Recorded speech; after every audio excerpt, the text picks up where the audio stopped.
No matter where you go, you can't escape them. People all across the world are going crazy for them. Apps are everywhere. This little word has created huge buzz. Whether you're looking for headlines, do a crossword, or get down to some hardcore gaming. Paintball game. Ubensprung, you can find restaurants. I use Talkatone. I use it for calling to my friends. The social media apps are fairly popular. Outside of that, I mean, you always see Angry Birds. I think games in general. The market, with over 500,000 apps, it's endless.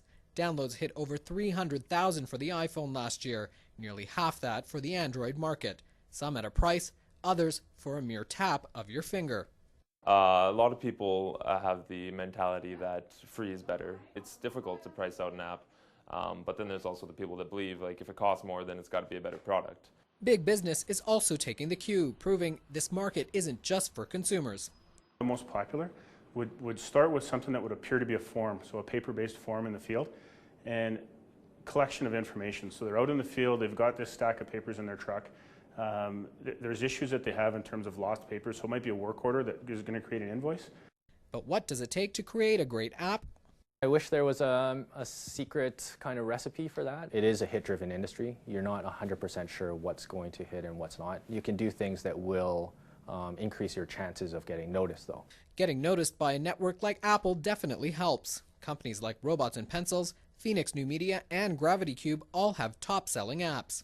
There's so many apps in the App Store today that finding a unique idea that hasn't been done before is almost impossible. That's probably the hardest part, is getting a unique idea that's functional.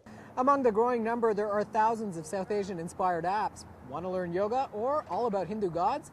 How about that garam masala recipe your mother wouldn't give you? Or if you're really rusty, you can even brush up on your Hindi.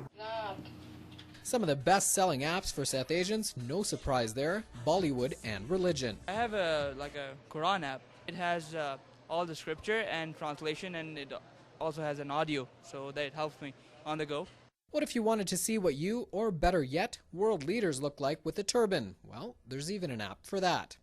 The turbanizer itself has had a pretty long journey. A lot of my friends used to ask me what they would look like in a turban. So I decided to take it upon myself to allow them to realize their goal. The app hopes to turbanize over 10 million people this year. Given this global community we live in, there's certainly an appetite for culturally specific apps like this, even if you're part of the mainstream.